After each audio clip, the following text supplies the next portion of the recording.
에베소서 4장 말씀을 통해서 하나님의 말씀을 같이 함께 나누겠습니다. 우리가 계속해서 교회에 대해서 말씀을 통해 나누고 있는데요. 오늘은 9번째 시간입니다. 지난 시간 말씀을 우리가 좀 생각을 해보시면 주님은 우리를 한 몸으로 만드시고 한 몸을 지키면서 살아가라고 말씀하셨죠. 그런데 우리가 지난 시간에 살펴봤을 때 우리가 한 몸됨을 힘써 지킨다고 주님이 말씀하셨는데 거기서 이제 우리가 잘못 이해하면은 힘쓰라고 했으니까 우리가 그러면은 우리만의 힘으로 우리가 고군분투해서 우리가 이 교회를 지켜야 되는구나 이렇게 오해하기가 쉽다고 했어요. 그러나 그렇지가 않죠. 왜 그러냐니까 주님은 우리를 한 몸으로 만드셨을 뿐만 아니라 한 몸을 지키면서 살 수 있도록 선물을 주신다고 하셨어요. 그래서 우리가 막 우리 혼자서 애쓰고 우리 이 능력 가지고 이렇게 애쓰는 삶이 아니라 주님이 주시는 선물을 가지고 우리가 주님의 능력으로 한 몸됨을 지키면서 살아가는 거죠. 우리 주님이 주시는 선물이 뭐라고 했죠? 우리 각자에게 은사를 주신다고 했어요. 그래서 그 은사를 통해서 우리가 힘있게 교회를 지키고 다른 사람을 사랑할 수 있도록 우리 그리스도의 능력을 각자에게 주신다고 했어요. 그런데 무엇보다도 특별히 주님은 이 말씀을 가르치는 은사를 주시고 또 그 말씀을 잘 가르치는 직분을 세우셨다는 거죠. 그래서 오늘날에도 이 목사와 교사, 목사를 통해서 목사와 장로를 통해서 하나님의 말씀을 듣고 배우도록 우리 주님께서는 선물을 교회에 베푸셨다는 거죠. 교회에 말씀을 주시고 말씀을 가르치는 목사를 주시는 이유는 분명합니다. 이를 통해서 우리를 자라게 하신다고 했어요. 그래서 하나님의 말씀으로 우리 신자가 자라는 거예요. 그래서 이제 성경에 보면은 하나님의 말씀을 비유로 표현할 때 씨앗이라는 비유를 많이 사용해요. 왜 그러냐니까 씨앗은 열매를 반드시 맺잖아요. 자라잖아요. 그래서 우리 신자에게도 하나님의 말씀이 들어와서 신자로서 점점 더 자라게 된다는 거죠. 그래서 하나님의 말씀이 우리를 자라게 해요. 그래서 우리를 온전한 사람으로 만든다고 했죠.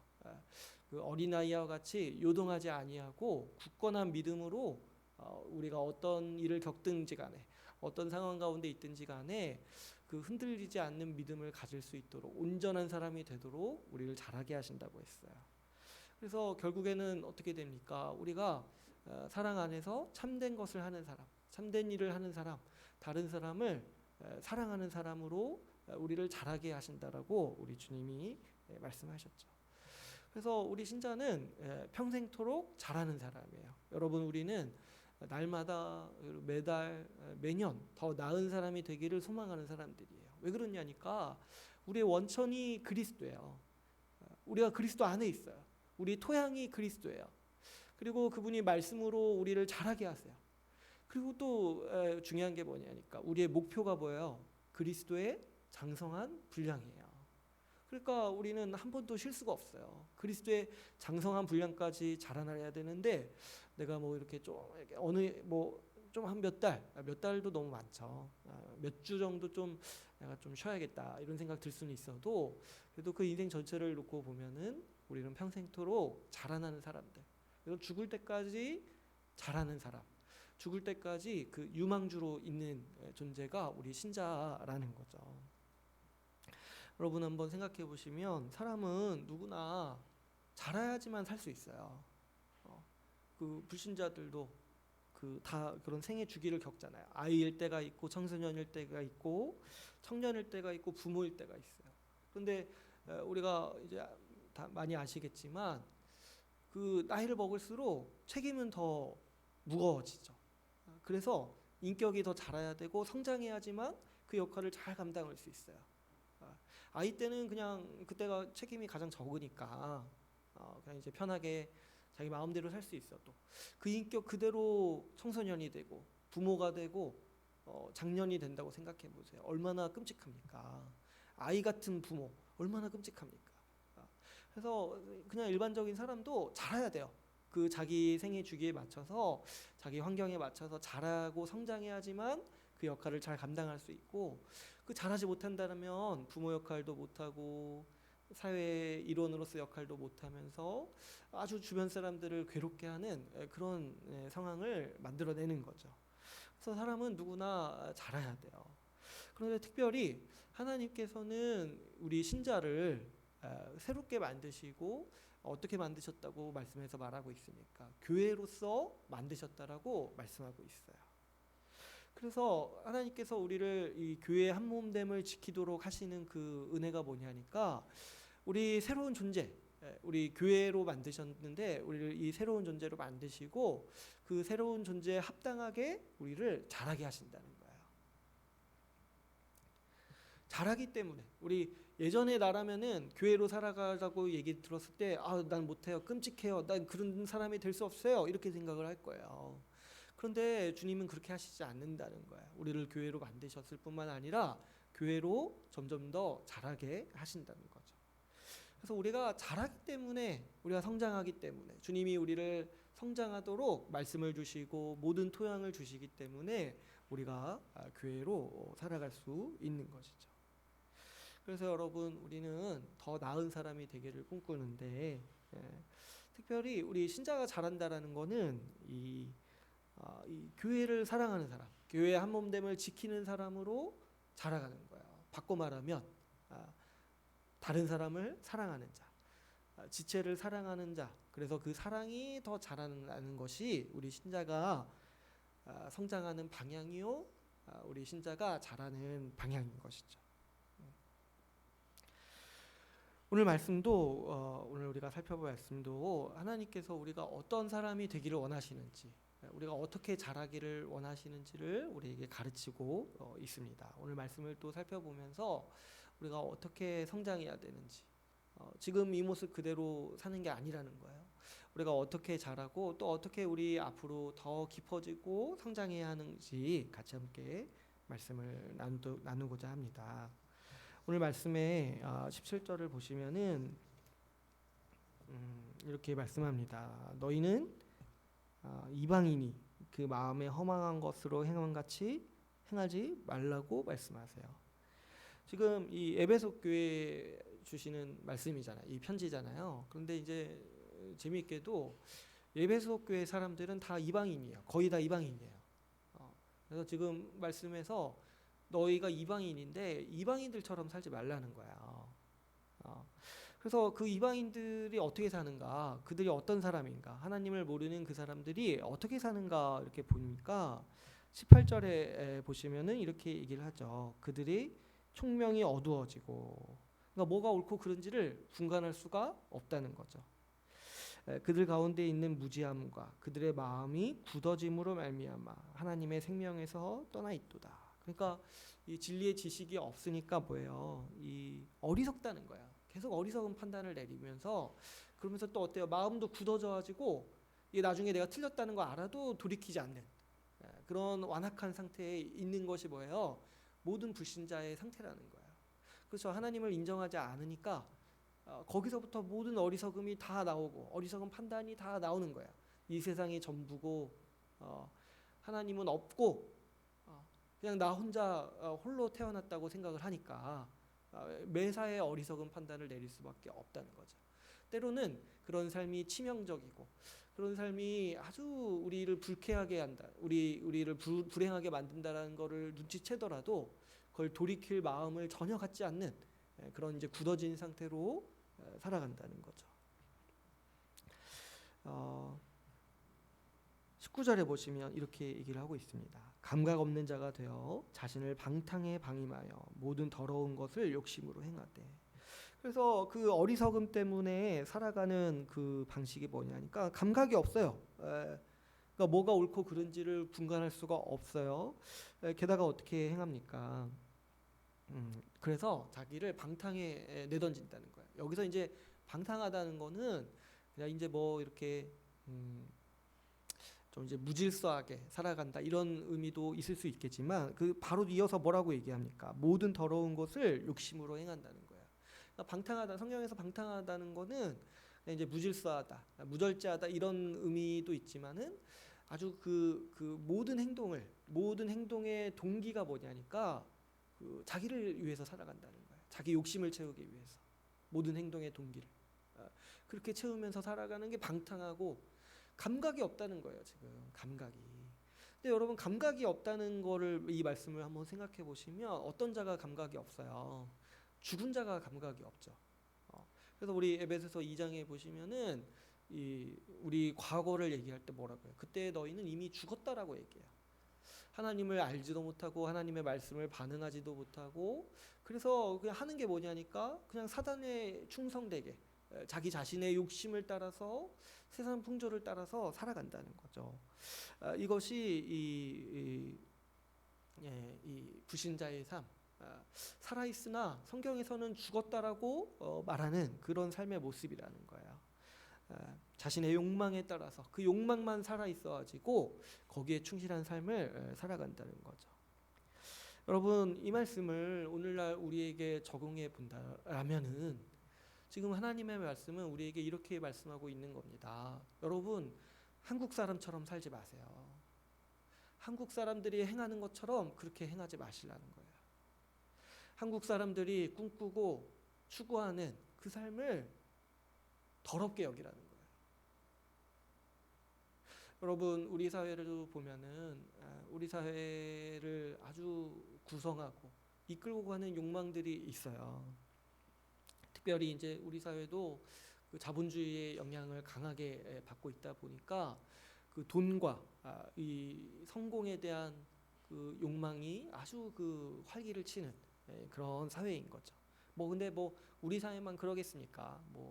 이 땅에 있는 이 하나님을 인정하지 않는 모든 사회가 다 우상을 섬기는데 특별히 이제 자본주의 사회에서는 이 돈이 그런 이제 욕망이 되기가 쉬운 거죠. 그래서 어떻게 우리 보면은 맨날 뉴스에 등장하는 거 그리고 사람들의 관심사, 사람들이 이야기하면서 소망하고 추구하는 관심사가 뭡니까? 결국에는 돈을 어떻게든 벌어서 그것으로 내 삶을 안정화시키고 그것으로 나를 풍족하게 만들려고 이렇게 아주 매몰되어서 그렇게 살아가는 것이 우리 사회의 큰 욕망이죠. 그래서 항상 이슈가 되는 게 보면은 돈, 부동산. 가끔 교육 이슈가 되는 때도 있는데 이것도 따지고 보면은 뭐야? 어떻게든 공부 잘 시켜서 돈 많이 벌게 하려던 그 부모들의 욕망이 투영되는 거죠. 그래서 돈에서 안정감을, 돈에서 생명을 찾는 거. 그래서 돈을 마치 생명처럼 여겨가지고 돈이 없으면 우리 삶이 망하고 돈이 있으면 우리 삶이 안정된다고 여기는 거. 이거 뭡니까? 이게 바로 하나님보다 돈을 더 사랑하는 거예요. 돈이 우리의 생명을 좌지우지한다라고 여기면서 거기에 매몰되어서 돈을 숭배하는 사회인 것이죠. 그래서 보면은 우리 사회를 집어삼키는 이 욕망들이 굉장히 이런 것들로 표출되기가 쉽죠. 또 이게 또 발달이 되어가지고 그 이기주의 그런 이제 자신의 재산이 비슷한 사람끼리 어울리고 자신의 기득권을 지키려 하는 그 이기주의 그리고 편가르고 차별하는 것 이런 것들이 이 우리 사회에 만연한 것을 보게 됩니다. 그럴 때 말씀은 지금 우리에게 어떻게 가르치고 있는 거냐니까 우리는 한국 사람이 아니라는 거야. 너희는 한국 사람이 아니니까 한국 사람처럼 살지 말라는 거야. 너희는 잠깐 그 한국에 거주하는 그냥 이민자일 뿐이라는 거야. 거류민이라는 거야. 우리의 본향은 어디라니까 하나님 나라의 시민권을 가진 자들이에요. 우리를 하나님 나라 백성이 되었다는 거예요. 여러분 이 말씀이 우리에게 얼마나 큰 위안이 되고 자유를 주는지 몰라요. 이런 소망이 없는 사람, 우리가 하나님 나라 백성이라는 소망이 없는 사람은 사회가 흔들리고 나라가 흔들릴 때마다 크게 좌절합니다. 그래서 저기 정치에 관심 있는 사람들 한번 보세요. 자기 정치 세력이 힘을 잃고 엉망이 되면은 그렇게 세상 잃은 것처럼 좌절해요. 그러나 우리는 그렇지 않아요. 우리는 어떤 정치 세력의 소망을 갖거나 이 나라의 어떤 권력이나 이 세상의 어떤 정치 세력에 우리의 소망을 걸지 않아요. 그거는 그 사람들은 어떻게 해도 망할 거예요. 뭘 해도 망해요. 왜냐하면 세상 나라니까. 그런데 우리의 소망이 뭐냐니까 우리는 하나님 나라, 영원한 나라에 속해 있다라는 거예요. 아무리 한국에서의 삶이 어렵고 또 한국이라는 나라가 굉장히 좋은 면도 있지만 또 굉장히 삶을 피폐하게 하는 면도 있지 않습니까? 그럴 때 우리가 소망을 잃지 않을 수 있는 이유가 뭐냐니까 우리 국적이 한국이 아니라는 거예요. 물론 이 세상에 살아갈 때 한국 사람으로 살아가지만 우리의 복지, 여러분 우리의 안녕, 우리의 평강, 우리의 소망, 우리의 복을 주는 그 나라가 우리에게는 어떤 나라냐니까 하나님 나라라는 거죠. 그래서 여러분 우리는 이중국적이에요. 이중국적. 하나님 나라에 속해 있기 때문에 우리는 이 한국 사람들이 사는 것처럼 살 필요가 전혀 없는 것이죠. 여러분 우리가 누구인지 알아야 될 때 말씀은 우리가 이렇게 얘기해요. 너희는 한국 사람이 전혀 아니다. 너희는 이방인이 아니다. 너희는 한국 사람이 아니다. 이렇게 말씀을 우리에게 강조하고 있는 것이죠. 그러면 여러분 우리는 누구입니까? 우리가 누구라고 성경 말씀은 우리에게 가르치고 있습니까? 우리가 누군지에 대해서 설명할 때 오늘 말씀의 20절, 21절에서는 20절에서 이렇게 얘기를 합니다. 오직 너희는 그리스도를 그같이 배우지 아니하였느니라. 저는 이 말씀을 굉장히 좋아해요. 그리스도를 그같이 배우지 아니한다. 내가 누구인지 생각할 때, 내가 어떻게 살아야 되는지 생각할 때 자주 우리가 붙잡아야 될 말씀이에요. 우리가 그리스도를 그같이 배우지 아니었다. 내가 그리스도를 어떻게 알고 있는가? 내가 그리스도를 어떻게 배웠는가를 생각해야 돼요. 여러분 한번 생각해 보세요. 지금 우리가 이방인이 아니다 이 얘기를 하고 있잖아요. 너희는 이방인처럼 살지 않는다. 그럼 우리가 누군가에 대해서 얘기를 할 때 하나님 말씀은 우리에게 어떻게 가르칩니까? 그리스도를 얘기하는 거예요. 내가 누구인지 알려면, 내가 어떤 사람인지 알려면 그리스도를 보라는 거예요. 그리스도가 어떤 분인지 생각하라는 거예요. 그래서 내가 나를 이해할 때 아주 중요한 지식이 뭐냐니까 내 과거의 상처나 감정이나 내 생각 이런 거 큰 소용이 없어요. 내가 누구인지 알 때 뭐 이렇게 치유 이런 거 많이 할 필요 없어요. 내가 누구인지 알려면은 그리스도를 보면 되는 거예요. 그리스도가 누구인지 알면, 그리스도가 우리에게 하신 일이 무엇인지 배우고 알면 그때 내가 누구인지를 알 수가 있는 거예요. 왜냐하면 그리스도 안에서 우리는 새롭게 태어나고 그리스도 안에서 우리는 새로운 존재가 되었기 때문이죠. 예수 그리스도가 하신 일이 우리가 어떤 사람인지를 말해줍니다. 우리가 그리스도와 함께 죽었기 때문이죠. 그리스도와 함께 죽으면서 예전에 나는 죽었어요. 과거에 상처받았고 과거에 이런 생각이 있었고 이런 목표가 있었고 이런 가치관을 가지고 있던 나는 죽었어요. 예전에 나는 죽었어요. 특별히 죄에 대해서 죽었습니다. 그래서 죄에 대해서 무력하고 죄를 지으면서도 죄책감을 느끼면서도 죄에 대해서 무기력한 그런 존재는 이미 죽고 묘비가 새겨졌어요. 그리스도 안에서 이미 죽은 사람이라는 거죠. 그럼 우리는 다시 살리셨습니다. 우리는 예수 그리스도와 함께 다시 살아났어요. 그래서 어떻게 하시냐니까 그리스도의 생명으로 살아났어요. 그래서 그리스도를 받습니다. 그리스도의 모든 공로를 다 받아요. 그리스도의 의를 받죠. 그리고 우리 지난 시간에 나눴던 것처럼 예수 그리스도의 능력도 받아요. 그러니까 나는 어떤 자입니까? 나는 예수 그리스도께 속한 자예요. 그리스도를 생각할 때 그게 나라는 거예요. 그러므로 여러분 이제 우리는 그리스도 안에서 그리스도와 같은 자요. 하나님 나라 백성으로서 살아갈 수 있게 되는 것이죠. 예수 그리스도가 우리의 정체성입니다. 여기에 대해서 착각하지 마세요. 아무리 아무리 이 세상 사조가 나는 이런 사람이야 이렇게 주장해도 그렇게 우리가 착각할 필요가 없어요. 우리가 내가 누구인지 알려면, 내가 어떤 사람인지 알려면 우리는 항상 그리스도를 붙잡는 거예요. 그리스도에 내 전부가 다 있어요. 내가 어떤 사람인지 그리스도를 통해서 우리는 알 수 있는 것이죠. 제가 요즘에 우연히 그 과학 관련된 이야기들을 조금 들었는데 그 뇌과학에 관련된 이야기들을 여러 경로를 통해서 우연히 이제 들었어요. 근데 이제 요즘에 이 과학이 발달해가지고 인간의 뇌를 연구하는 기술이 많이 발달됐대요. 그래서 이제 AI에도 접목하고 그래서 이제 뇌과학이 굉장히 요즘에 그 유행하는 과학 분야라고 하는데요. 근데 이 뇌과학에서 뇌를 연구하는 과학에서 가장 이제 이슈가 되고 그 연구하는 주제 중에 하나가 뭐냐니까 사람의 자의식이 어떻게 구성되는가를 연구를 한다는 거야. 그러니까 사람이 자기 정체성을 어떻게 이해하는가. 그래서 자기가 누구라고 인식하는지에 대한 그 자의식 이거가 어디에서 오는 건지를 연구를 많이 한다는 거야. 왜 그러냐니까 이게 그 동물과 사람의 가장 큰 차이점이래요. 동물은 자기가 자의식에 대한 개념이 없대요. 그러니까 동물이 나는 나야 이렇게 얘기하지 않는다는 거야.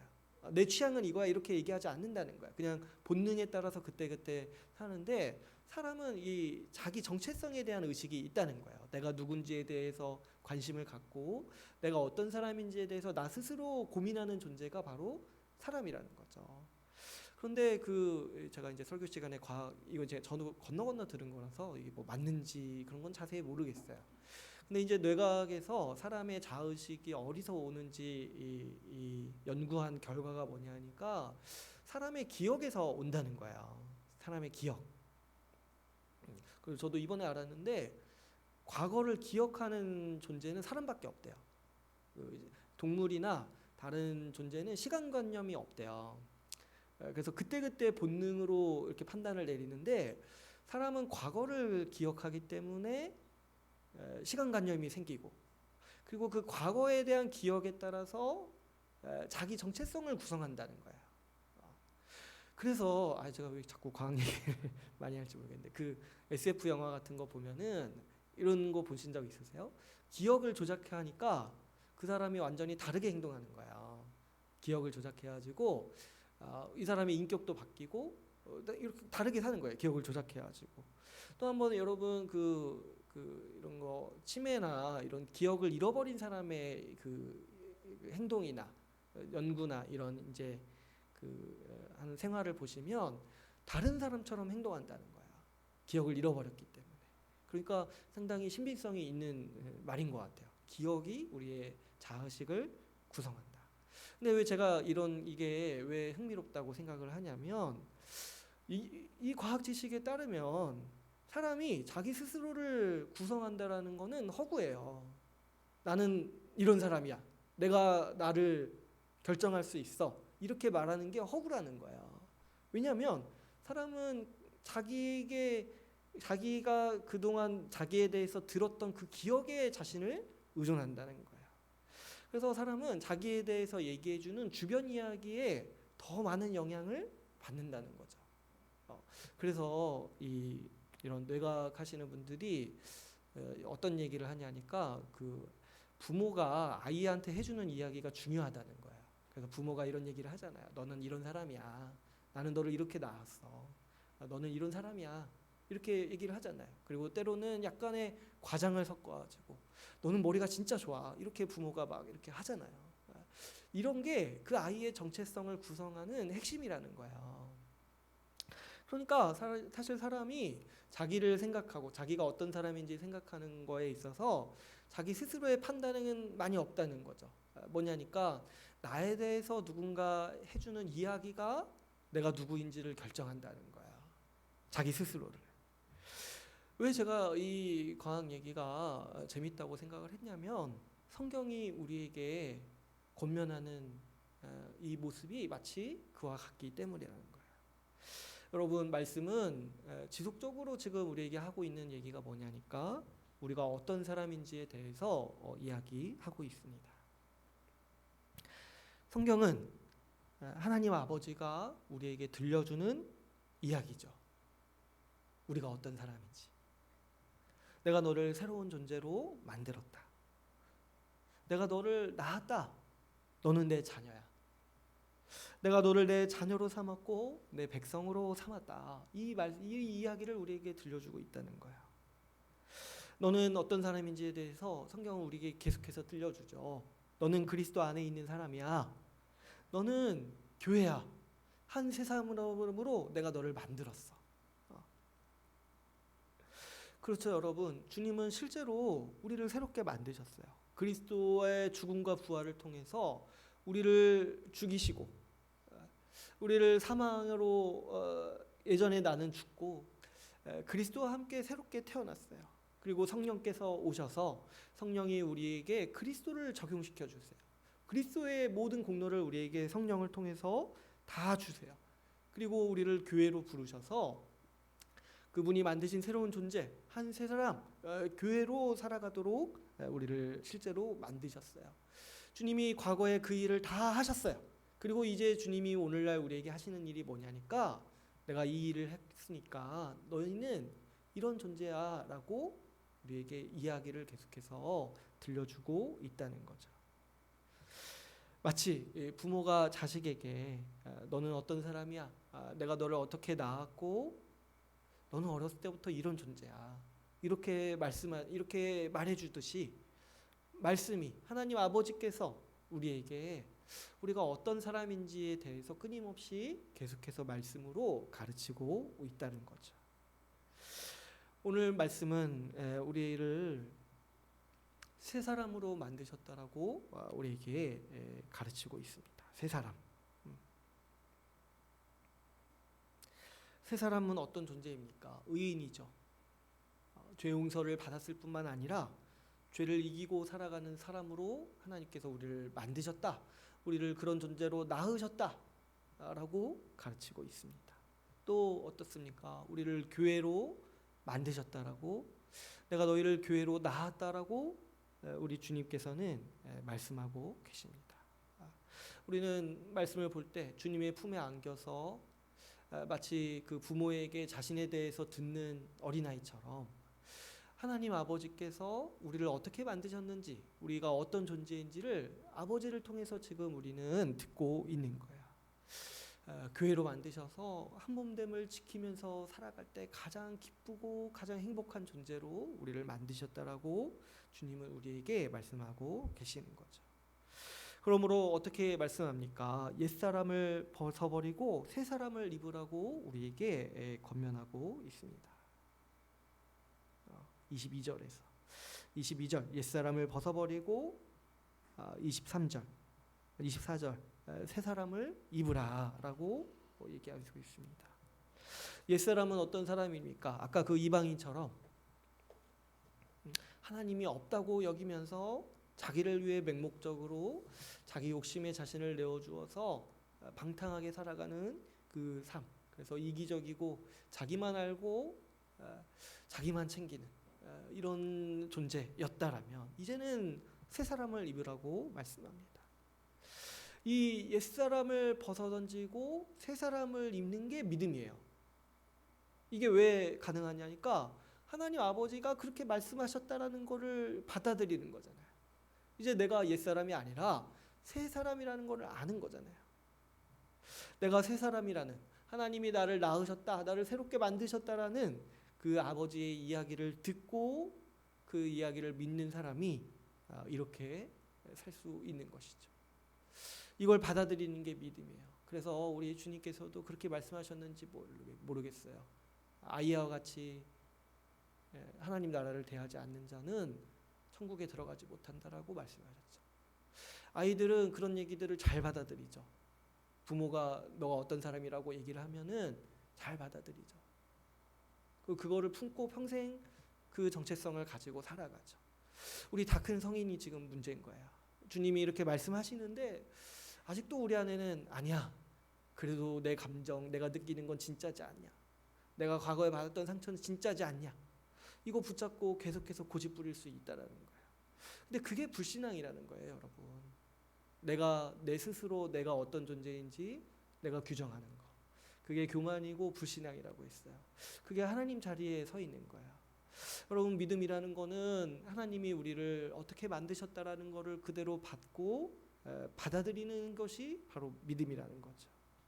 특별히 오늘 말씀은 우리의 믿음을 이 하나의 비유로 지금 표현하고 있어요. 뭐냐니까 옛사람을 벗어버리고 새 사람을 입으라 이렇게 표현하고 있어요. 그때 여기에 있는 비유는 무엇입니까? 마치 옷을 갈아입는 것처럼 새로운 존재로 살라고 우리에게 말씀하시는 거죠. 여러분은 언제 옛날 옷을 처분하고 새 옷을 입습니까? 뭐 많은 이유가 있죠. 요즘에 또 이제 날씨가 바뀌고 있으니까 또 새 옷을 이제 꺼내 입잖아요. 또 뭐 이렇게 유행이 지나면은 또 이제 새 옷을 사서 입죠. 근데 이제 우리가 빈번하게 새 옷을 사는 다 그럴지는 모르겠는데 저 같은 경우는 어떤 동기가 있냐니까 체형이 바뀌면 그러니까 뭐 쉽게 말해요. 살이 찌면 살이 찌거나 빠지면 어때요? 옛날 옷을 벗어버리고 저기 고이 포장해 놓죠. 나중에 입을 수도 있으니까. 근데 이제 거의 뭐 못 입죠. 거의 포장해 버리고 내 체형에 맞는 새로운 옷을 입습니다. 이게 마찬가지라는 거예요. 자기가 여전히 옛사람이라고 자기 경험을 굳게 믿고 자기가 예전 그 날씬했을 때 그 모습이라고 굳게 믿는 사람은 계속해서 그런 옷을 입는다는 거예요. 자기가 정말 옛사람, 죄에 무력한 사람, 죄의 지배를 받는 사람이라고 자기를 여기는 사람은 홀로 살아가고 자기를 위해 이 세상의 가치관을 추구하면서 살아간다는 거죠. 그러나 우리를 새 사람으로 만드셨다. 그 새 사람으로 만드셨다라는 하나님 아버지의 이야기를 듣는 사람은 이제 새로운 옷을 입는다는 거야. 그래서 새로운 행동, 새로운 삶의 방식, 새로운 삶의 양상으로 살아간다는 거죠. 바로 이 새로운 사람의 모습이 무엇입니까? 이 한 새 사람이라고 했어요. 한 몸으로 살아가는 사람의 모습이 바로 이 새 사람의 모습이라는 거죠. 교회의 한 몸됨을 지키는 삶, 그 교회에 우리를 한 새 사람으로 지으셨다라는 하나님의 말씀을 받아서 그 이야기를 듣고 그것을 내 정체성으로 여겨서 이 한 몸됨을 지키기 위해 자기 자신을 바치는 그런 삶을 살아가는 것이 뭡니까? 새로운 옷을 입는 삶이라는 것이죠. 특별히 오늘 말씀은 우리가 이 새 옷을 입는 그 새로운 행동을 얘기할 때 네 가지 구체적으로 우리가 힘써야 되는 일에 대해서 말씀하고 있습니다. 우리가 한 몸됨을 지키고 새로운 존재로서 새로운 사람으로서 살아갈 때 마땅히 힘쓰는 이 네 가지 일에 대해서 오늘 같이 함께 살펴보고자 합니다. 먼저 25절에 보시면은 이렇게 말씀을 하고 있습니다. 거짓을 버리고 각각 그 이웃과 더불어 참된 것을 말하라. 이 말씀은 이 거짓된 관계를 버리라는 말씀이죠. 거짓된 관계를 버리고 진리에 기반해서 진실한 관계를 맺으라고 우리에게 권면하고 있는 말씀이죠. 우리가 한 몸으로 살아가기 위해서 반드시 우리가 힘써야 되는 일이 뭐냐니까 거짓된 관계를 맺지 않는 거예요. 거짓된 관계. 거짓된 관계라는 게 어떤 거겠습니까? 이 관계라는 게 대부분 이제 우리의 말과 행동으로 이루어지잖아요. 그런데 이제 이 거짓된 관계를 맺는 어떤 이 방식을 보면은 이런 방식이 있는 거예요. 말과 행동이 다르거나 또 어때요? 그 말과 행동이 속마음과 다른 사람이 있다는 거예요. 그래서 이제 그런 이제 표현들을 쓰죠. 그런 사람들에게 속을 모르겠다. 아유 무슨 꿍꿍이가 있는 것 같은데 잘 모르겠다. 왜 그런 게 보이냐니까 이 사람은 전체를 다 말하지 않거든요. 속마음을 털어놓지 않거든요. 그런데 또 그런 것들을 꾸미는 데 능숙한 거예요.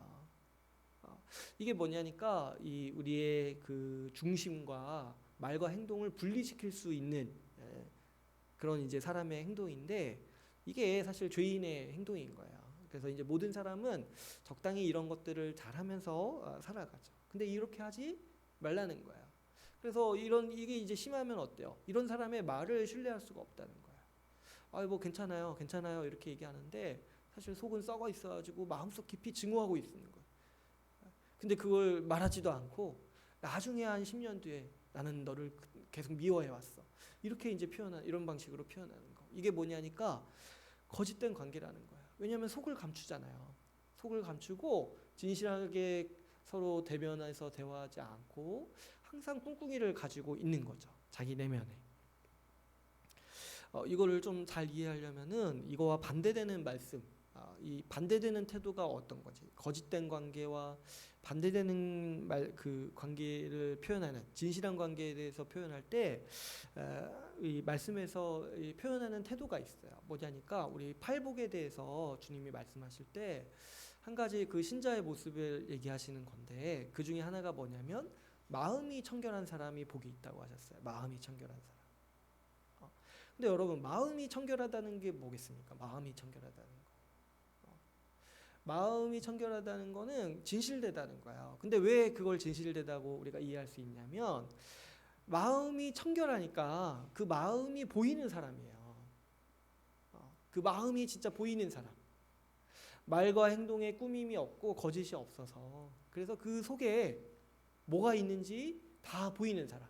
그래서 마음이 보이는 사람을 말씀에서 마음이 청결한 사람이라고 얘기하고 바꿔 말하면은 이런 사람이 진실된 사람이라는 거예요.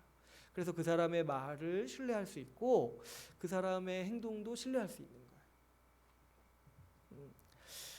그래서 여러분 우리는 마음이 청결한 사람이 돼야 돼요. 진심으로 상대방을 대할 수 있어야 하는 것이죠. 왜냐하면 말씀에서 얘기하고 있죠. 25절에서 우리가 서로 지체가 되었기 때문이죠. 서로 한 몸이기 때문이에요. 서로 한 몸인데 서로가 서로를 속이는 게 깊이 교통하지 않는 게 어떻게 말이 되냐는 거예요. 내 오른팔과 왼팔이 서로를 속일 수 있겠습니까? 네? 서로 아주 꿍꿍이 속을 감춰둘 수 있겠어요? 뭐 오른손이 하는 일을 왼손이 모르게 할 수 있겠어요? 어디서 들은 얘기인 것 같은데 그럴 수 없다는 거죠. 진실되게 하라는 거죠. 여러분 오늘날 이 거짓된 관계의 대표적인 유형은 피상적인 관계입니다. 피상적인 관계라는 건 어떤 관계예요? 얼굴만 알고 인사만 하는 정도 그리고 어느 정도 어울려 놀 수는 있지만 깊이 있고 진실한 관계를 추구하지 않는 태도인 거죠. 바꿔 말하면 서로한테 책임을 지지 않는 태도인 거예요. 연애는 할 수 있지만 결혼은 하지 않으려는 태도. 동거는 할 수 있지만 같이 멍해를 들지 않으려는 그런 태도인 거죠. 오늘날 사람들은 피상적인 관계를 추구합니다. 왜 그러냐니까 소속하거나 얽매이는 것을 싫어해요. 자기 자유를 제한한다고 여기기 때문에. 책임지기 싫고 그게 책임이 하나의 나의 자유를 억압한다고 여기기 때문에 싫어하는 거죠. 그러다 보니까 삶이 가벼워요. 언제든지 내 필요에 맞춰서 교제할 수 있지만 짐지거나 갈등이 있거나 그럴 때면은 여지없이 가볍게 관계를 끊는 것이 오늘날 요즘 사람들이 관계를 맺는 방식이죠. 그런데 이 피상적인 관계가 이 관계를 맺는 태도가 교회 안에 들어오면은 거짓된 관계가 된다는 거예요. 여러분 생각해 보세요. 우리가 지체고 한 몸이라고 얘기하는데 정작 관계는 피상적이에요. 그 사람의 고민을 듣지 않고 알려하지 않고 관심도 없고 그냥 대충 인사하고 끝나고 그러니까 그러면 거짓이죠. 왜냐하면 지체라고 말하고 교회라고 얘기하는데 교회라고 얘기하는데 피상적으로 관계를 계속해서 맺는다라면 그거야말로 거짓된 태도이지 않겠습니까? 이런 태도가 이 주님의 말씀을 정면으로 반박하는 삶의 방식이에요. 주님은 교회로 만드셨다 이렇게 말하는데 나는 정작 어떤 사람의 삶에도 깊이 들어가려고 하지 않는 거, 나를 깊이 있게 드러내지 않는 거, 그래서 적당히 감추고 적당한 선에서 거리를 두려고 하는 것이 이런 태도가 바로 거짓된 관계, 이 피상적인 관계라는 거죠. 그러나 여러분, 우리 하나님께서는 우리를 진실한 사람으로 만드셨어요. 여러분, 하나님께서요 진실하시잖아요. 그분의 말씀을 보면 그분의 마음과 뜻을 우리가 알 수 있죠. 만약에 하나님이 진실하지 못한다면 우리는 살 수가 없어요. 말씀을 이렇게 기록하고 있는데 하나님은 딴 마음이 있으실 거야, 이렇게 누가 생각합니까? 말씀을 딱 보니까 하나님은 이런 분이시구나, 우리가 그렇게 받아들일 수 있잖아요. 하나님은 진실하세요. 그 마음에 숨긴 것이 없으시다는 거죠.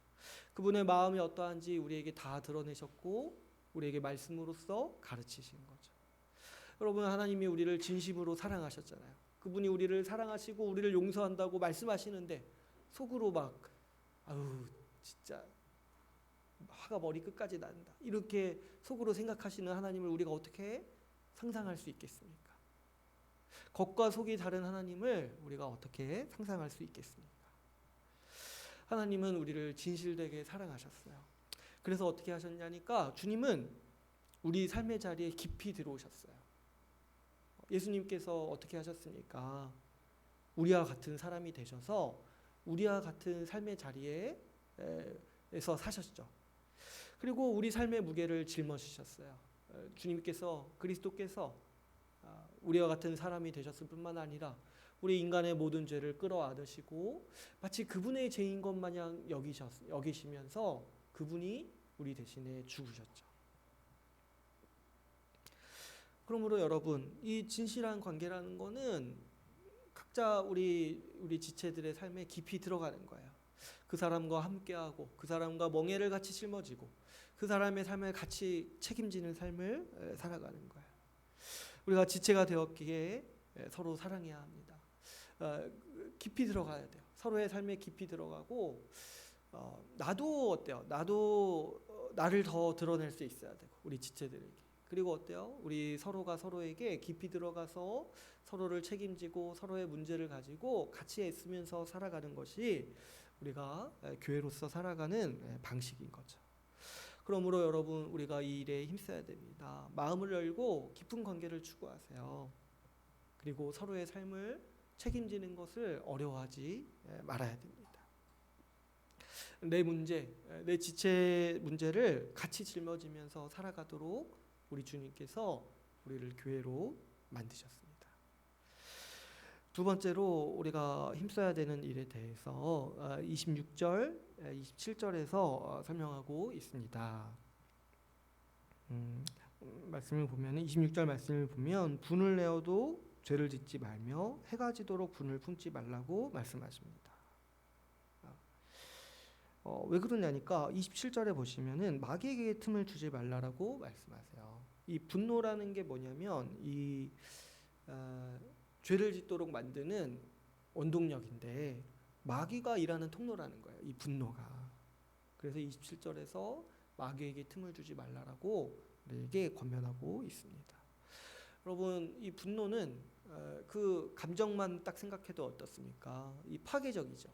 그래서 분노는 반드시 무언가를 파괴하고 끝나요.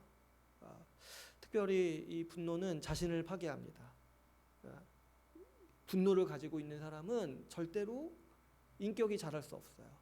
여러분, 마음속에 화가 있는 사람들을 한번 자세히 보세요. 얼마나 유치한지 한번 자세히 보세요. 인격이 성장하지 않아요.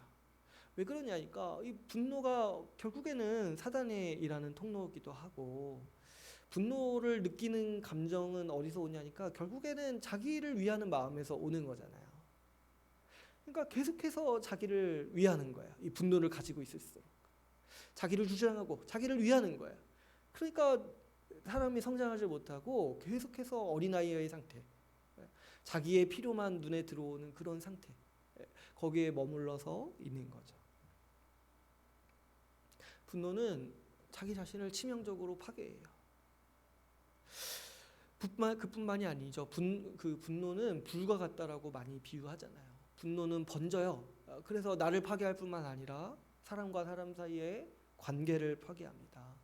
분노는 내 안에서 끝나는 불이 아니라 반드시 다른 사람에게 옮겨 붙죠. 그래가지고 그 사람과 나의 관계를 끊어버리고 파괴하는 일에 이 분노가 일하고 있는 것이죠.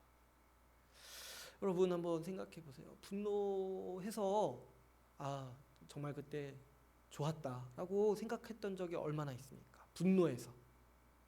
분노는 항상 무언가를 파괴하기 때문에 우리는 항상 후회해요. 그때 내가 화를 내고 그래서 뭔가 화를 발휘했을 때는 막상 그때는 아유 어쩔 수 없었어 이렇게 생각할 수 있어요. 그런데요. 한 달 지나고 1년 지나고 5년 지나고 그때를 생각해 보면 생각이 바뀌어요. 내가 그때 진짜 잘못했구나. 내가 후회스럽다. 이런 생각을 항상 하게 되는 거죠. 분노해서 만족한 적이 지금 여태까지 언제 있었습니까?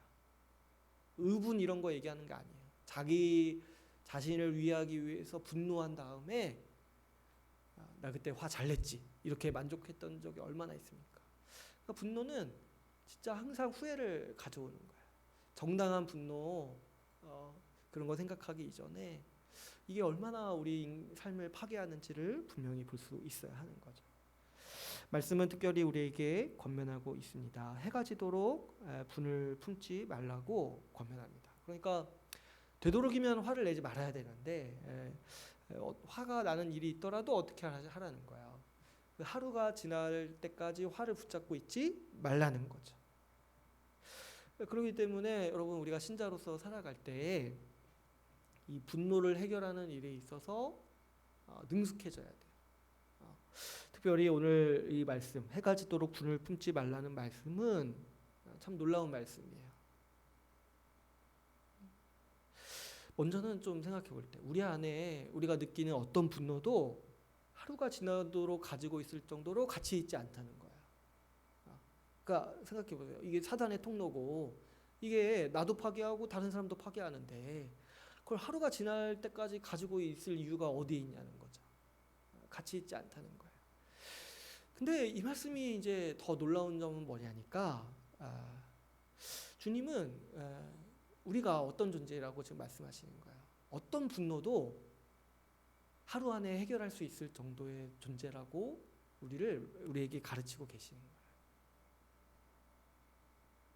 주님의 이 말씀은 우리가 하루 안에 분노를 잠잠케 할 수 있는 사람으로 만드셨다는 의미를 지니고 있습니다. 주님은 그렇게 할 수 있으니까 그렇게 하라고 말씀하시는 거예요. 해가 지도록 분을 품지 말라. 그래서 참 기쁜 소식이죠. 여러분 우리가 어떤 사람이냐니까 화가 많이 없어지는데 어쩌다가 화나는 일이 있어도 하루 만에 잠재울 수 있는 사람이라는 거예요.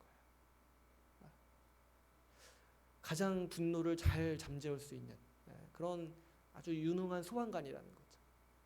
주님이 우리를 그렇게 만드셨다는 거예요. 그래서 여러분 자기 자신을 화를 잘 다스리는 사람으로 여기십시오.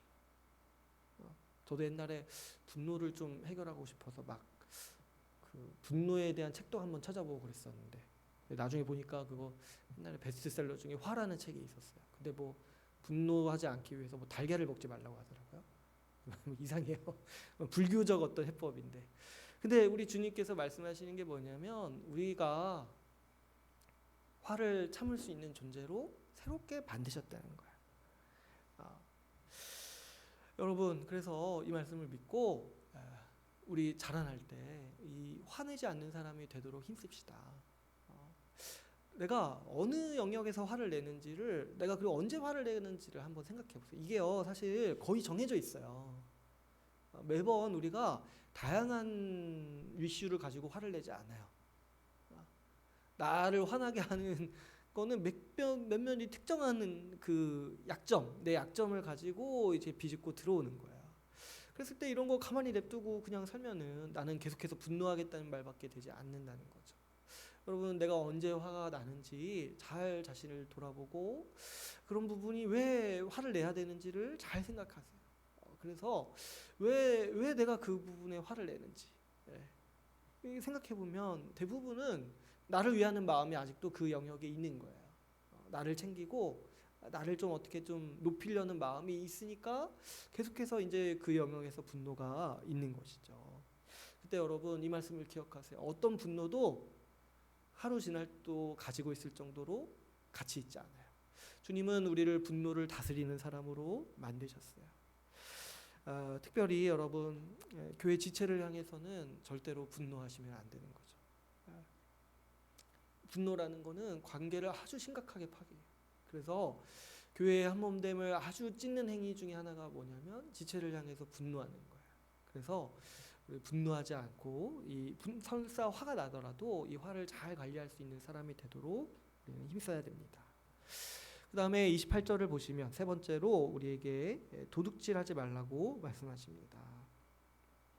28절에 도둑질하는 자는 다시 도둑질하지 말고 돌이켜 가난한 자에게 구제할 수 있도록 자기 손으로 수고하여 선한 일을 하라고 말씀하십니다.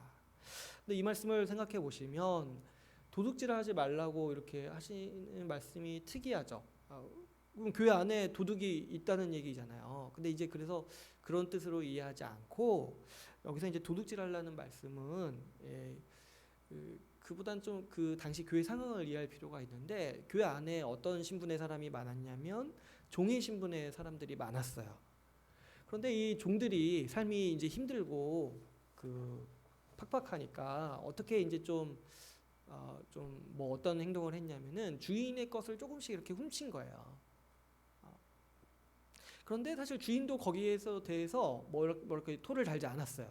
왜냐하면은 그냥 의뢰 그냥 그 정도는 용인해 줄 수 있는 정도라고 여겼던 거죠. 종들도 당연히 이제 팁처럼 따라오는 자기 삶이 힘드니까 팁처럼 따라오는 어떤 한 수익 정도로 여겼던 거죠. 그래서 이 도둑질은 당시 사회에서는 어느 정도 용인되는 일이었습니다. 그런데 여기서 말씀은 이 도둑질하지 말라고 얘기하고 있는 거예요. 그래서 이 말씀을 이해할 때 불의한 방법으로 재물을 모으지 말라라는 말씀으로 이해할 수도 있지만 또 어때요? 요행을 바라지 말라는 거예요. 요행을 바라면서 놀고 먹지 말라는 거죠. 종들이 막 이렇게 일도 안 하면서 주인의 것을 훔치고 이렇게 하지 말라는 거예요. 열심히 일하라고를 말씀해서 권면하고 있는 거죠. 그래서 이런 거죠. 불로소득을 너무 과하게 추구하지 말아라. 일하지 않고 놀고 먹을 생각을 하지 말라는 거예요. 그렇죠, 여러분. 이 과도하게 불로소득을 추구하는 이런 분위기는 사회적으로도 굉장히 문제지만 우리가 이제 오늘 말씀을 통해서 분명히 배울 수 있는 거는 이게 반성경적인 태도라는 거예요. 과도하게 불로소득을 추구하는 이 일하지 않고 먹고 살려고 하는 이 삶의 방식을 추구하는 게 반성경적이라는 거죠. 여러분 이게 성경 말씀이에요. 많이 들어보셨죠? 일하지 않는 자는 먹지도 말라. 이게 어디 나오는 말이냐니까 성경에 나오는 말이에요. 이 데살로니가 후서 3장 10절. 누구든지 일하기 싫거든 먹지도 말게 하라. 그러니까 우리 하나님의 우리를 향한 분명한 뜻이 뭐냐면 성실히 일하는 거예요. 성실히 일하는 거. 할 수 있을 때 성실히 일하는 거. 그래서 일할 수 있는데 일하지 않는 거가 하나님 보시기에 좋지 않은 모습이라는 거죠. 이 성실히 일하는 태도가 왜 우리 교회를 지키는 삶과 연관이 됩니까? 바로 이어서 나오는 말씀을 보세요. 성실히 일해서 지금 어떻게 하라는 거예요? 가난한 자에게 구제할 수 있도록 자기 손으로 수고하여 선한 일을 하라는 거죠.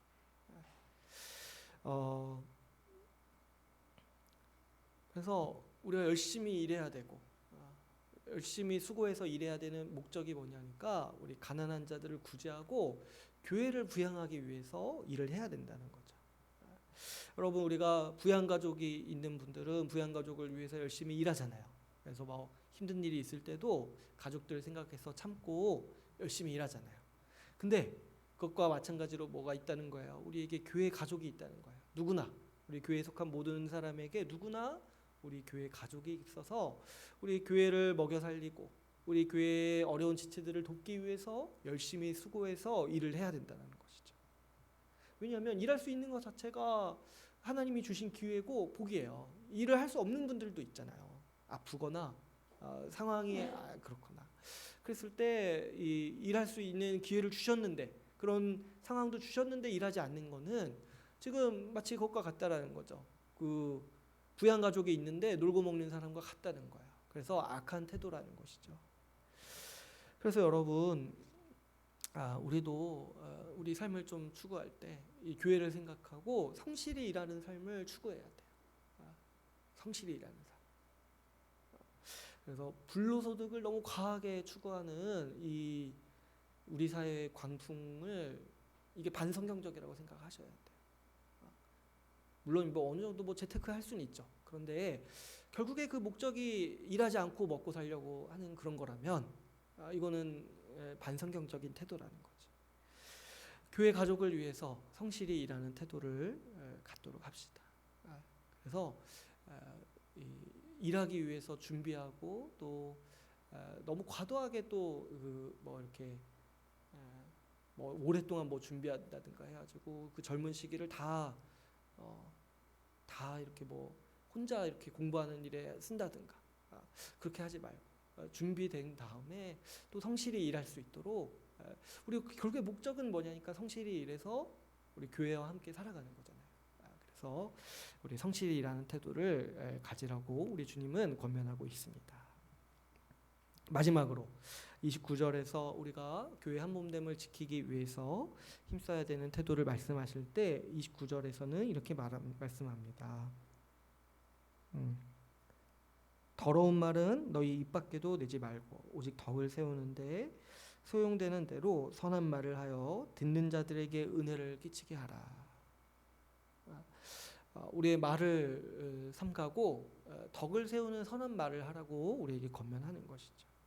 여러분, 우리가 한 몸 되어서 살아가는 일에 가장 중요한 것이 있다라면은 이 말씀이지 않을까 생각해요. 우리의 언어 생활이 중요해요.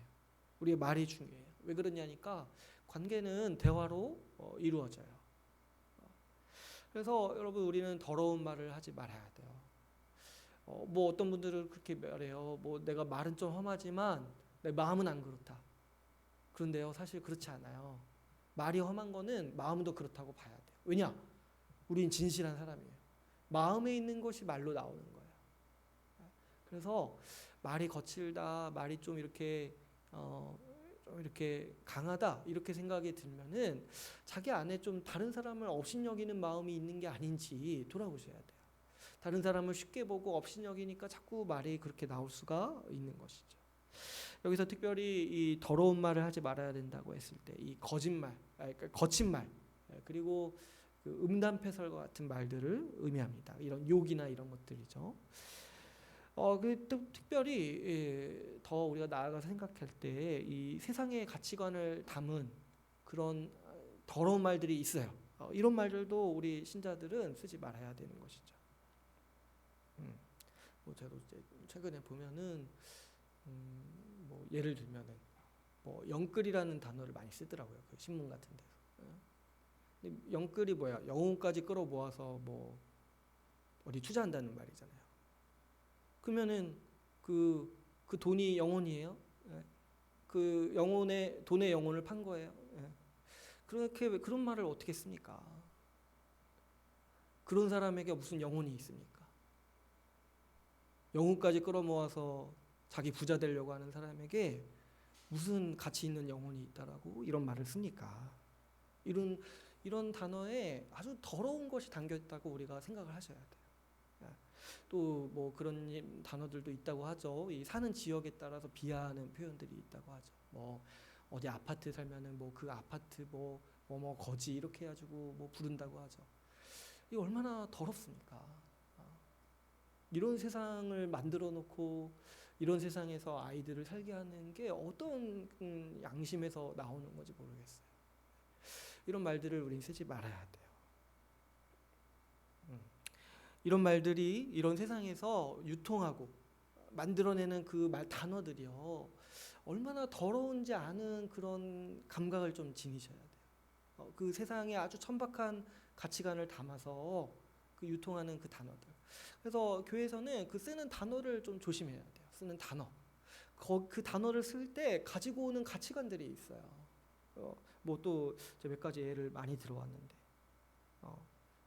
그 독박육아라는 표현도 쓰잖아요. 근데 이제 여러분, 누가 교회에서 혼자 그렇게 애를 돌봅니까? 그러면 왜 그리고 육아가 그렇게 독박처럼 여겨집니까? 고귀한 일인데. 그런 용어가 사실 이 남과 여가 싸우기 위해서 만든 단어인데 이거를 이 교회 안에 가지고 들어오면 안 되는 거예요. 우리는 같이 도와서 양육하는 거지 이런 단어를 쓰면 안 되는 거죠.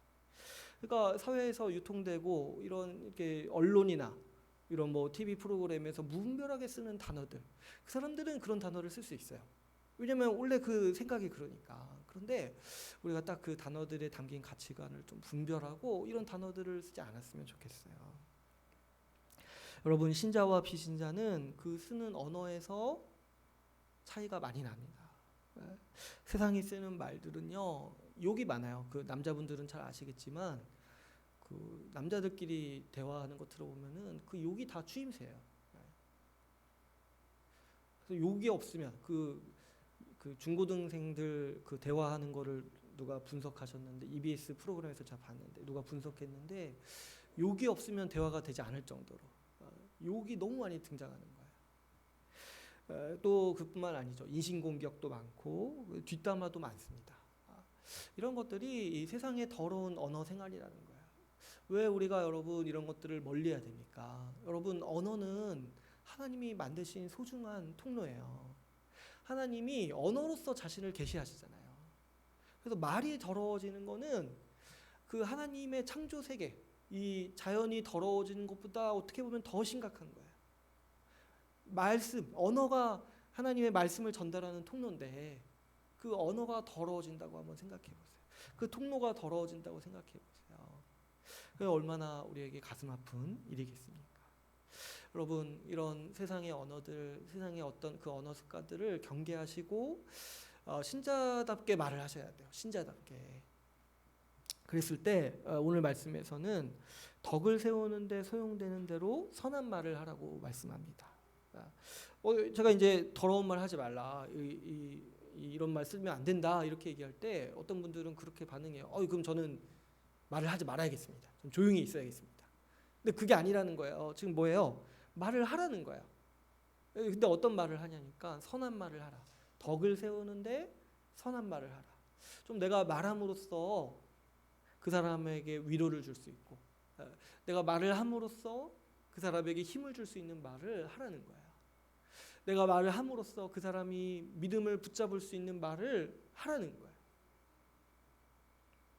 내가 말을 함으로써 그 사람이 좋은 마음을 지닐 수 있는 그런 말들을 하라는 거예요.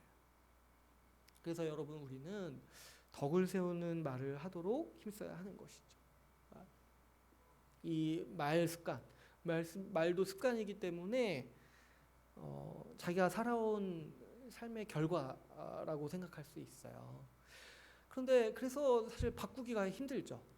제가 아는 어떤 목사님은 수면 내시경을 안 하신대요. 그래서 왜 그러냐고 하니까 그 자기 마취하면은 욕할까봐, 자기 옛날에 썼던 그 언어 습관이 나올까봐 두려워서 안 한대요. 그러니까 그만큼 그 습관이라는 게 그 우리 내면화 돼가지고 바꾸기가 힘들잖아요. 근데 또 역으로 바꿔서 생각해 보면 이게 우리의 어떤 뭐 본성도 아니고 습관이기 때문에 바꿀 수 있어요. 노력하면 바꿀 수 있어요. 그래서 그 노력하면 말실수도 줄일 수 있고, 노력하면 선한 말을 하는 사람으로 더 훈련될 수 있는 것이죠. 근데 이제 이 노력하기까지 마음 먹는 게 뭐냐니까 바로 믿음에서 출발하는 거예요. 주님이 우리를 어떤 사람으로 만드셨는가 했을 때 주님은 우리를 선한 말을 하는 사람으로 만드셨다. 주님은 우리에게 이렇게 말씀하시는 거예요. 너는 그런 사람이 아니라는 거예요. 너는 내 언어를 가지고 있는 사람, 하나님의 말을 하는 사람, 그래서 하나님의 큰 일을 말할 수 있는 사람, 그래서 성령 받은 사람으로 내가 너를 만들었다라고 주님은 말씀하십니다. 그래서 여러분, 우리 좀 말하는 습관을 바꿔봅시다. 저도 사실 실수가 많아요. 제가 아마 제일 실수가 많을 거예요. 제가 말을 많이 하잖아요. 근데 저도 노력해요. 저도 설교 중에나 이렇게 일상에서 대화할 때 실수하지 않고 좀 잘 말하려고 저도 부단히 노력해요. 그래서 여러분, 우리 실수할 수는 있지만은 그 실수를 실수로 남겨두지 말고 우리 선한 말을 계속해서 생각하고 어떻게 말하면 좋을지를 계속해서 훈련합시다. 저도 이제 기도하는 것 중에 하나가 어떻게 말하면 좋을지, 맨날 그 기도죠. 설교를 어떻게 하면 좋을지, 어떻게 권면하면 좋을지. 우리 삶의 목표가 한 몸됨을 지키면서 살아가는 건데 그 중에서 아주 큰 부분이 뭐냐니까 바로 내가 어떤 말을 하는가에 달려 있습니다. 여러분 오늘 이렇게 네 가지를 같이 나눴습니다. 네 가지를 힘써야 된다. 그래서 뭐죠? 그 진실된 관계를 갖고 화를 더디내고 그리고 성실히 일하고 선한 말을 하는 사람이 되도록 우리는 힘써야 됩니다. 이 네 가지 일에 힘쓰는 일에 아주 중요한 전제가 있습니다. 제가 앞에서도 말씀드렸다시피 우리가 어떤 사람이냐는 거예요. 우리가 어떤 사람. 하나님께서 우리를 새 사람으로 만드셨기 때문에 우리는 새로운 삶의 방식, 그래서 이 네 가지 일에 힘쓰는 사람으로 살아간다는 거죠. 특별히 오늘 말씀의 마지막 5장 1절에서 2절을 보시면 아주 중요한 전제를 또 다른 표현으로 우리에게 말씀하고 있습니다. 1절을 보시면 이렇게 말씀하죠. 그러므로 사랑을 받는 자녀같이 너희는 하나님을 본받는 자가 되고. 여러분, 이 네 가지 일에 힘쓰는 게 뭐냐니까 결국에 우리의 하나님 아버지를 닮는 거라는 거예요. 하나님 아버지가 진실하시잖아요. 겉과 속이 다르지 않잖아요. 그리고 우리에게 오셔서 우리의 문제를 같이 나누시고 우리와 함께 우시고 우리와 함께 웃으시며 우리를 대신해서 그분의 아들을 내어주신 분이잖아요. 그분이 진실하시듯이 우리도 진실하라는 거죠. 하나님 아버지께서 노하기를 더디하시죠. 그분이 매일마다 우리에게 분노를 바란다라면 누가 살아남을 수 있겠습니까? 그분이 오래 참으시고 노하기를 더디하시기 때문에 우리도 그 하나님 아버지를 닮으라는 거죠. 하나님 아버지는 성실하게 일하시는 분이세요. 그분이 오늘날까지도 쉬지 않으시고 일하시지 않는다. 주님이 어떻게 얘기하시냐니까 심지어 그분은 졸지도 않으신다. 자지도 않고 일하신다. 이렇게 말씀하세요. 그래서 우리도 성실히 일함으로써 하나님 아버지를 닮으라는 거죠. 하나님 아버지의 말씀이 선하지 않습니까? 그분의 말씀이 우리를 세우고 우리를 돌보지 않습니까? 그분의 말씀이 우리를 살리잖아요. 그래서 우리 신자 하나님의 자녀인 우리 입에 나오는 말도 다른 사람을 살리고 덕을 세우는 일에 그 모습을 하나님 아버지의 모습을 닮으라는 거죠. 여러분, 자녀가 아버지를 닮은 일은 자연스러워요. 이거는 그래서 명령이라고 할 수 없어요. 누가 아버지를 닮으라고 이렇게 명령합니까? 자연스럽게 우리는 닮는 거예요. 하나님이 우리를 자녀 삼으셨으니까 우리는 자연스럽게 아버지를 닮은 사람으로 성장해 갑니다. 그분이 어떤 분이신지를 날마다 보기 때문이죠. 또 어떻게 합니까? 그리스도께서 2절에 보시면 그리스도께서 우리를 사랑하셨습니다. 그리스도께서 자신을 버리시면서 우리를 먼저 사랑하셨어요. 그리스도가 먼저 우리를 사랑하셨기 때문에 우리도 나 자신을 깎으면서 나 자신을 희생하면서 사랑할 수 있게 되는 것이죠. 여러분 반드시 명심하세요. 우리가 우리를 바꾸는 게 아니에요. 우리가 스스로 내가 어떤 사람이라고 정의하고 주장하는 게 아니에요. 하나님께서 우리를 바꾸시고 새로운 삶을 살 수 있도록 우리를 인도하십니다. 우리를 새 사람으로 만드셨어요. 한 새 사람으로서 교회로서 그리고 자녀로서 우리를 만드셨습니다. 그래서 그 새로운 삶의 원리로 우리를 부르셨어요. 다른 사람을 사랑하는 삶으로 우리를 사랑하게 하시는 거죠. 그래서 여러분 이 하나님의 은혜, 우리 하나님이 우리에게 베푸신 은혜는 반드시 이 사랑의 열매를 맺는 것입니다. 그러므로 여러분 우리의 실천은 결국에는 믿음의 문제예요. 지금 이렇게 살아가기를 힘씁시다 이렇게 말하는 것으로 부족해요. 뭐냐니까 정말 이런 존재라고 여러분들을 믿냐는 거야. 내 감정과 판단이 나라고 믿냐. 우리에게 아니면 우리에게 그리스도를 보내주신 하나님의 말씀을 믿느냐, 이 차이라는 거죠. 내가 그동안 겪은 경험이 나라고 생각하시는 분은 그냥 그렇게 살아가는 거예요. 그러나 우리 주님이 우리를 안으시면서 너희는 이런 사람이라고 말씀하시는 이 말씀을 믿는 사람은 이 네 가지를 힘쓰는 것이 전혀 어렵지 않다는 거죠. 여러분 우리 주님의 말씀을 믿읍시다. 이게 믿음이에요. 우리를 새로운 사람으로 만드셨다는 주님의 말씀을 신뢰하고 날마다 이 말씀에 기대면서 살아가는 우리 모두가 되기를 바랍니다. 이제 오늘 말씀을 맺겠습니다. 오늘 우리는 주님께서 우리를 새로운 사람으로 만드셨다는 말씀을 같이 함께 나눴습니다. 주님은 우리를 새 사람으로 만드셨기에 새로운 삶을 살라라고 명령하십니다. 특별히 4가지를 말씀하셨죠.